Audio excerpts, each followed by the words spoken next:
تخيل للحظة إن في ثقب أسود موجود في جيبك. الثقب ده عنده قدرة عجيبة جدا، يا إما يبتلع وقتك وعمرك وفلوسك وما يسيبلكش أي حاجة، يا إما يكون هو البوابة اللي بتعديك للعالم التاني من الفرص والفلوس وتغيير حياتك للأفضل. تفتكر إيه هو الشيء ده وإزاي نقدر نتحكم فيه بدل ما هو اللي يتحكم فينا؟ السؤال ده إجابته مش بس الموبايل، الإجابة فيها تفصيلة صغيرة جدا ومهمة هقولك عليها في آخر الفيديو، فركز معايا كويس. أهلا بيكم. النهاردة هنتكلم عن موضوع بيمسنا كلنا وهو عالم التطبيقات. حياتنا النهاردة بقت عبارة عن أيقونات صغيرة على شاشة الموبايل. تطبيقات بتصحينا من النوم، تطبيقات بتقول لنا هناكل ايه، تطبيقات بتنظم لنا شغلنا.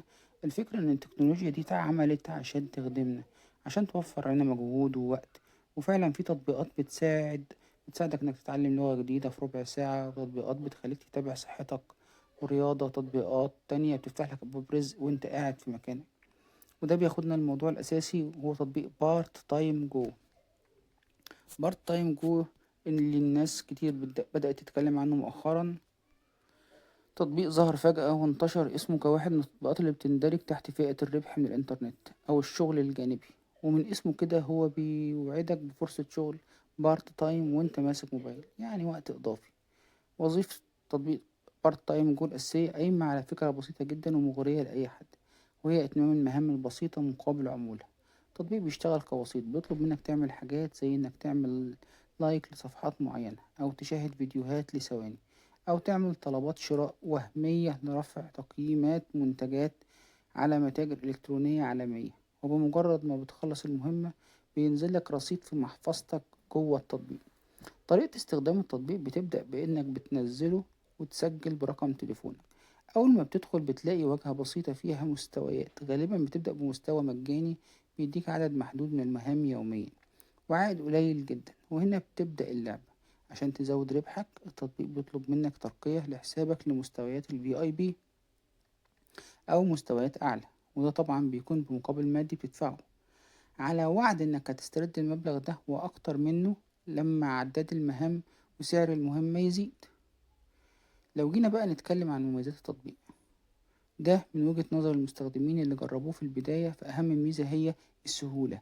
انت مش محتاج تكون مبرمج ولا مصمم جرافيك ولا أو أي حد بيعرف يمسك موبايل يقدر يشتغل عليه.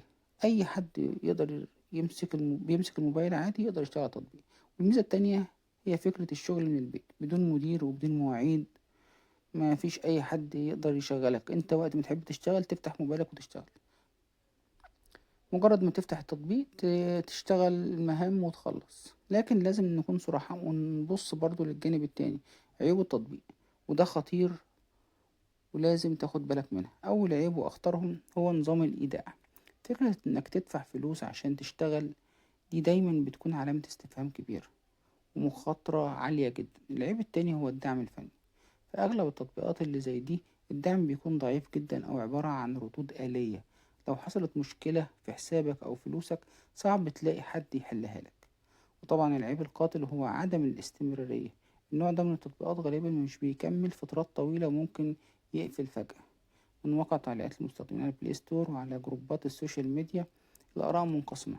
في ناس بتقول إنها سحبت مبالغ بسيطة في الأول وكانت مبسوطة بالتجربة كدخل إضافي سريع، لكن الغالبية العظمى وتحديدا في التعليقات الحديثة بتشتكي من مشاكل في السحب، وإن التطبيق بيطلب منهم إيداع مبالغ أكبر عشان يقدروا يسحبوا أرباحهم القديمة. وده سيناريو متكرر بيخلي الناس تخسر فلوسها بدل ما تكسب. وشكاوي كتير بتتكلم إن التطبيق بيهنج أو الحساب بيتحظر بدون سبب واضح لما الرصيد يكبر. عشان كده نصيحتي ليك، لو بتدور على شغل حقيقي من الموبايل ابعد عن التطبيقات اللي بتطلب منك تدفع فلوس عشان تشتغل، وخليك في المضمون. عندك بدائل قوية ومحترمة جدا لو عندك مهارة حقيقية زي الكتابة أو التصميم أو الترجمة. عندك تطبيقات زي مستقل وخمسات وأب وورك، دول أسواق عمل حقيقية. ولو عايز حاجات بسيطة للمبتدئين ممكن تشوف تطبيقات زي تلوكا أو ياندكس، جوجل أوبشن، ريورد. أرباحهم مش خيالية بس حقيقية ومضمونة 100%، ومفيش فيها أي مخاطرة بفلوسك.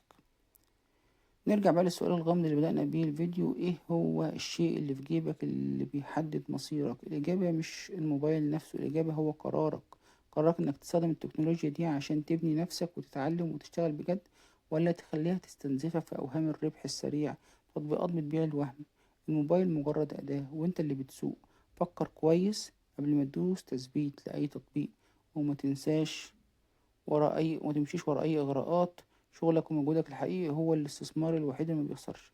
لو عجبك الفيديو واستفدت منه متنساش تعمل لايك وتشترك في القناة عشان يوصلك كل جديد في عالم التطبيقات والربح من الإنترنت بشكل حقيقي وواقعي. سلام يا معلم.